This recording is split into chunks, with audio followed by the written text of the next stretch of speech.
पता करो कहीं चुनाव है। वैसे तो ये बात चुनावों में धार्मिक और जातिगत गोलबंदी के बारे में कही गई थी, लेकिन पिछले 2 से चुनावी रैलियों की टेंशन की वजह से कोरोना हो चुकी है, यानी कि प्रायोरिटी चेंज हुई है। अब तक बात धर्म और जाति के संदर्भ में कही जाती थी, लेकिन अब कोरोना के मद्देनजर तनाव और ज्यादा बढ़ता जा रहा है। पिछले चुनावों में भी टेंशन नजर आ रही थी, अब एक और नया टेंशन है कोरोना से जुड़ा ओमिक्रॉन। एक बार फिर तनाव है। सवाल है कि ओमिक्रॉन के संकट को टालने के लिए क्या चुनाव स्थगित कर देने चाहिए, क्या चुनाव प्रचार की कोई वैकल्पिक व्यवस्था होनी चाहिए। इसी पर लाख टके की बात की यह खास पेशकश।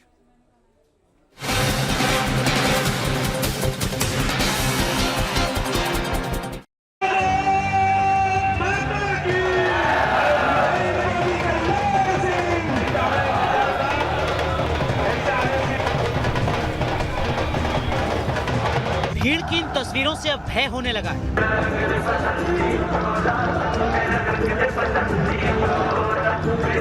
चुनावी रैलियों में इस जन सैलाब को देखकर नेता भले ही मुस्कुरा रहे हैं, एक दूसरे की पीठ थपथपा रहे हैं, लेकिन डर है कि कहीं ये भीड़ ओमिक्रॉन का सुपर स्प्रेडर न बन जाए। क्या इन चुनावी सभाओं के शोर में कोरोना की तीसरी लहर अंगड़ाई ले रही है? एक अजब विरोधाभास। क्या ये मजाक है? एक तरफ अलर्ट है, पाबंदी है, और दूसरी तरफ सिर्फ और सिर्फ रैलियां, दिन में रैली और रात में पाबंदी। सवाल ये कि ऐसे कैसे कंट्रोल होगा ओमिक्रॉन? देश ने इस साल ही कोरोना की दूसरी लहर को झेला है। दूसरी लहर के कहर से उबरने में मुल्क को 4 से 5 महीने लगे। अब तीसरी लहर की आहट सुनाई देने लगी है। रैली की इन तस्वीरों को देख पार्टियों के समर्थक जोश में होश खो रहे हैं। हालात ऐसे हो चुके हैं कि कोर्ट को दखल देना पड़ रहा है। इलाहाबाद हाईकोर्ट कह चुका है चुनाव को टाला जाए, रैलियों पर पाबंदी लगे, चुनाव प्रचार टेलीविजन और अखबारों के जरिए हो, लेकिन रैलियां बदस्तूर जारी है। हाईकोर्ट की तरफ से ये क्यों कहा जा रहा है कि रैलियों पर पाबंदी लगे? इसके लिए इन तस्वीरों पर गौर करते हैं। मास्क नहीं, सोशल डिस्टेंसिंग नहीं, किसी की कोई फिक्र नहीं, कोई टेस्टिंग नहीं, कोई उम्र की सीमा नहीं, वैक्सीनेशन की कोई गारंटी नहीं। सवाल यह है कि ऐसी ही तमाम सियासी दलों की रैलियों में जुटी ये भीड़ ओमिक्रॉन को न्योता तो नहीं दे रही। जो लोग भीड़ का हिस्सा हैं, उन्हें शायद इस बात का एहसास तक नहीं कि वो किस खतरे की जद में। जमहूरियत का जश्न तो ठीक है, लेकिन सबसे पहले सबसे जरूरी जिंदगी है। जब हालात बिगड़ रहे हो तो इन्हें रोकने की जिम्मेदारी भी उन झंडाबरदारों की है जो इन्हें जुटाने के लिए पसीना बहाते हैं। सवाल है, जिंदगी जरूरी है या सियासी जीत? क्या टाले नहीं जाने चाहिए चुनाव? कहते हैं जरूरत आविष्कार की जननी है। आज जरूरत है हमारी जमहूरियत के तौर तरीकों में बदलाव, उन पारंपरिक तरीकों को छोड़ने की जो अब तक चुनावी प्रक्रिया का हिस्सा रहे। चुनाव प्रचार का तरीका क्यों ना बदला जाए? और इसकी शुरुआत इस चुनाव से हो जाए तो बुराई क्या है? क्योंकि अब सवाल लोगों की जिंदगी का है। Team news nation. कुछ लोगों के जहन में यह सवाल हो सकता है कि आखिर ओमिक्रॉन की वजह से चुनाव को टालने की बात क्यों हो रही है? अभी हिंदुस्तान में ओमिक्रॉन का ज्यादा असर नहीं है, लेकिन जरा हम आंकड़ों के जरिए आपको दिखाने की कोशिश करते हैं कि दुनिया भर में ओमिक्रॉन किस रफ्तार के साथ आगे बढ़ रहा है। और इसी के चलते यह सवाल इस वक्त पूछा जा रहा है कि आखिर क्यों ना चुनाव को टाल दिया जाए या फिर प्रचार के तरीके को बदला जाए, नए सिरे से सोचा जाए। ओमिक्रॉन का पहला केस आज ही के दिन 1 महीने पहले दुनिया में सामने आया था, और इस 1 महीने के बीच में ओमिक्रॉन का असर किस तरीके का रहा है वो जरा देखिए। 24 नवंबर 2021 को पहला मामला सामने आया। 26 नवंबर को WHO ने कहा कि ये तो वेरिएंट ऑफ कंसर्न है, खतरनाक है, इससे बच के रहने की जरूरत है। और 24 दिसंबर तक आते आते दुनिया के 109 देशों में ओमिक्रॉन पहुंच चुका है, अपनी दस्तक दे चुका है। ये 1 महीने का सफर है ओमिक्रॉन का, जिसको WHO एक बड़ी चुनौती के तौर पर देख रहा है। और दुनिया के बाकी देशों में क्या कुछ असर है वो जरा देखिए। अमेरिका में 3 हफ्तों के अंदर कोरोना के कुल मामलों में ओमिक्रॉन की हिस्सेदारी 0.7 से बढ़कर 73% हो चुकी है। अमेरिका के बाद अगर बाकी मुल्कों की बात करें तो वहां पर भी लगभग ऐसी स्थिति है। यूके में 10 दिन के अंदर कोरोना के कुल मामलों में ओमिक्रॉन की हिस्सेदारी 23% से बढ़कर 81% हो चुकी है। आप हालात का अंदाजा लगा सकते हैं। और दक्षिण अफ्रीका में 0.1% से बढ़कर 2 महीने के अंदर अंदर अब जितने मामले भी सामने आ रहे हैं 100% मामले सिर्फ और सिर्फ ओमिक्रॉन के हैं। किस तरीके से पूरी दुनिया में बीते एक महीने में ओमिक्रॉन एक बड़ी कहर के तौर पर, बड़े संकट के तौर पर उभरा है, वो आप देख सकते हैं। और इस बीच अनुमान क्या है, आशंकाएं क्या हैं? यूनिवर्सिटी ऑफ वॉशिंगटन की एक रिपोर्ट है जो कह रही है कि अगले 3 महीने में अगर काबू नहीं पाया गया तो 3 अरब लोगों को पूरी दुनिया में कोरोना हो सकता है, जिसमें ओमिक्रॉन एक बड़ी वजह होगी। 3 अरब, 7.25 अरब के आसपास पूरी दुनिया की आबादी है, जिसमें से 3 अरब की बात यहां पर की जा रही है कोरोना के चलते। यानी कुल मिलाकर 40% आबादी को कोरोना हो सकता है। किसी एक देश नहीं बल्कि पूरी दुनिया में इस तरीके की रिपोर्ट सामने आई है और इसके पीछे एक बड़ी वजह ओमिक्रॉन को ही माना जा रहा है। जाहिर सी बात है, वक्त रहते समझने की जरूरत है, संभलने की जरूरत है। इसमें कोई शक नहीं है कि चुनाव जिंदा जमहूरियत की निशानी है, लेकिन जिनकी वजह से जमहूरियत जिंदा है उनकी जिंदगी भी जरूरी है। ओमिक्रॉन का संकट बहुत बड़ा है। देश भर में चुनावी रैलियों को लेकर बहस हो रही है। क्या चुनावों के सिलसिले में कोई बड़ा फैसला नहीं लिया जा सकता? क्या रैलियों को सीमित करने के लिए कदम नहीं उठाए जा सकते?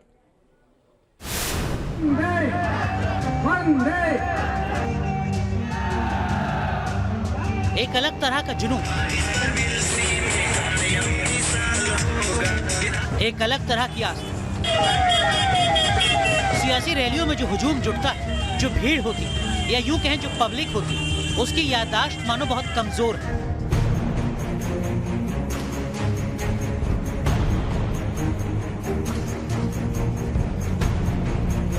जो लोग दूसरी लहर की उन खौफनाक यादों को भूल चुके हैं, जब कोरोना के चलते लाशें बिछ रही हैं, उन लोगों को हम याद दिलाना चाहते हैं कि जिन रैलियों में आप शामिल हो रहे हैं वो कोरोना फैलाने में बड़ी भूमिका निभा सकती है। इन तस्वीरों को कोरोना के लिए बड़ी वजह माना जाता है। उत्तर प्रदेश में इसी साल अप्रैल मई में कोविड की दूसरी लहर के बीच पंचायत चुनाव को भला कौन भूल सकता है। 4 चरणों में हुए पंचायत चुनाव के बाद यूपी के ग्रामीण इलाकों में कोरोना संक्रमण बहुत तेजी से फैला। बंगाल में भी विधानसभा चुनाव के बाद वही हुआ था। बंगाल में चुनाव के बाद कोरोना के आंकड़ों में जबरदस्त इजाफा हुआ था।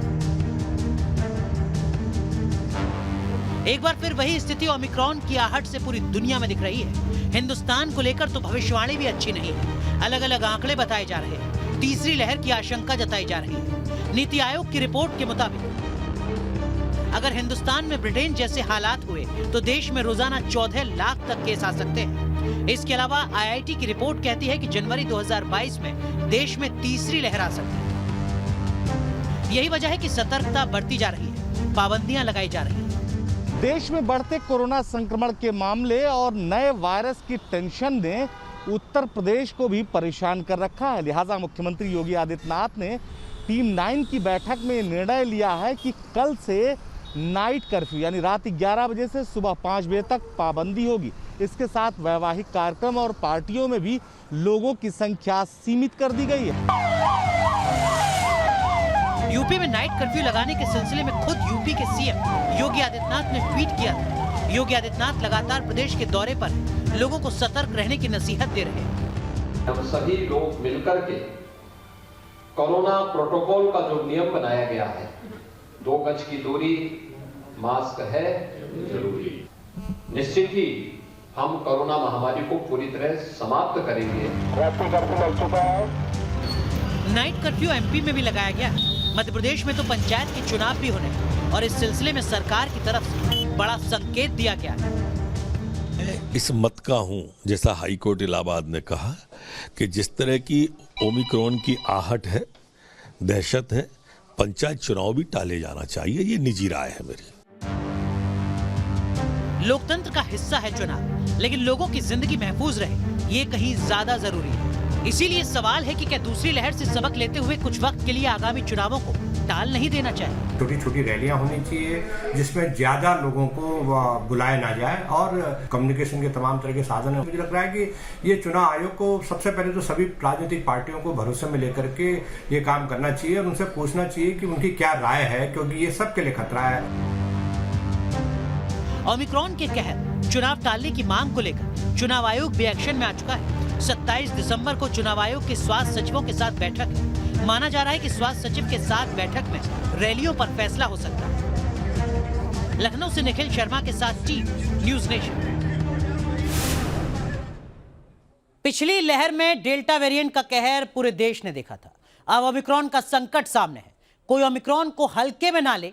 हम ऐसा इसलिए कह रहे हैं क्योंकि जो आंकड़े सामने आ रहे हैं वो हर किसी को डरा रहे हैं। भारत में ओमिक्रॉन के केस लगातार बढ़ते जा रहे हैं। जो मौजूदा स्थिति है उसके मुताबिक अभी की स्थिति यह है कि देश के 1-2 नहीं बल्कि 17 ऐसे राज्य हैं जहां पर ओमिक्रॉन की दस्तक देखने को मिल रही है और लगभग 360 केस या 358 केस अब तक इन 17 राज्यों में सामने आ चुके हैं सिर्फ ओमिक्रॉन के। वो राज्य कौन से हैं जहां पर ओमिक्रॉन के आंकड़े 10 से ज्यादा हैं? फटाफट आपको जरा वो भी दिखाते हैं। देखिए, सबसे ज्यादा मामले महाराष्ट्र में ओमिक्रॉन के 88 मामले अब तक महाराष्ट्र में सामने आ चुके हैं। महाराष्ट्र के बाद दिल्ली 67 मामले, यूपी से सटा देश की राजधानी दिल्ली तेलंगाना में 38 मामले सामने आ चुके हैं ओमिक्रॉन के। वहीं तमिलनाडु में 34 मामले अब तक ओमिक्रॉन के सामने आ चुके हैं। कर्नाटक में 31 मामले सामने आ चुके हैं। गुजरात में 30 मामले ओमिक्रॉन के सामने आ चुके हैं। 358 से ज्यादा मामले पूरे देश में। और देखिए, केरल जहां पर कोरोना का कहर लगातार दिख रहा है वहां पर ओमिक्रॉन भी दस्तक दे चुका है। राजस्थान में 22 मामले अब तक ओमिक्रॉन के सामने आ चुके हैं। ये वो राज्य हैं जहां पर 10 से ज्यादा ओमिक्रॉन के केस हैं इस वक्त हमारे देश में।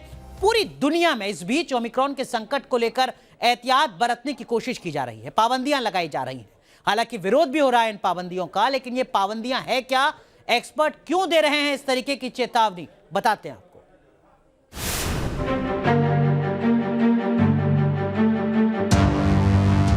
क्रिसमस पर जर्मनी में सन्नाटे की यह तस्वीर पिछले साल की है। लगातार दूसरे साल यूरोप में क्रिसमस के मौके पर इस तरह सन्नाटा नजर आ रहा है।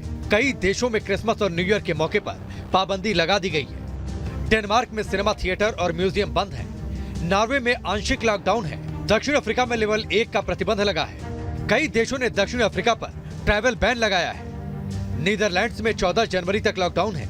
अमेरिका में अलग अलग राज्यों में पाबंदियां लगी हैं। भारत के अलग अलग राज्यों में भी अपने तरीके से पाबंदी लगाई जा रही है।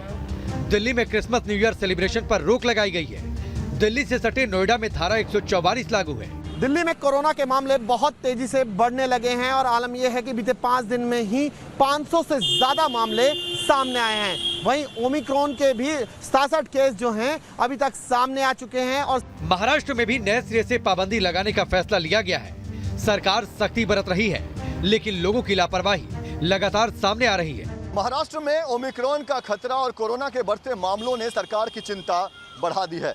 बीते 24 घंटों में पूरे राज्य में 1179 नए कोरोना के मरीज मिले हैं, जबकि 17 लोगों की कोरोना के कारण मौत भी हुई है। ये एक बार फिर से तीसरी लहर को निमंत्रण जैसा है। आप देख सकते हैं किस तरह से लोग जो हैं वो अभी भी लापरवाही कर रहे हैं। बहुत सारे लोग आपको दिख जाएंगे जिन्होंने मास्क नहीं पहना हुआ है। चुनावी रैलियों का रेला, लोगों की लापरवाही, यही वजह है जिसके चलते एक्सपर्ट भी सख्त पाबंदियों का समर्थन कर रहे हैं। ओमिक्रॉन अब हमारे बीच है और तेज गति से बढ़ रहा है, तो मैं ये मान के चलता हूँ कि लॉकडाउन थोड़ा थोड़ा हमें लगाने की आवश्यकता है। तो मुझे लगता है कि हमें लॉकडाउन की तरफ सोच लेना चाहिए, सरकारों को सोच लेना चाहिए।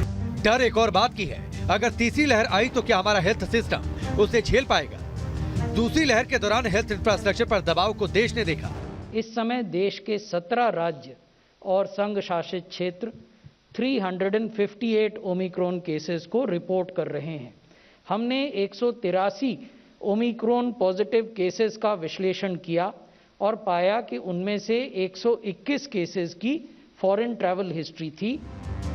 सरकारें तीसरी लहर के लिए बड़ी तैयारियों का दावा कर रही हैं, लेकिन क्या वाकई तैयारी मुकम्मल है? जानकारों का तो यही कहना है कि तीसरी लहर की नौबत नहीं आए, इसी दिशा में कदम उठाए जाने चाहिए। मुंबई से पंकज मिश्रा के साथ टीम न्यूज़ नेशन।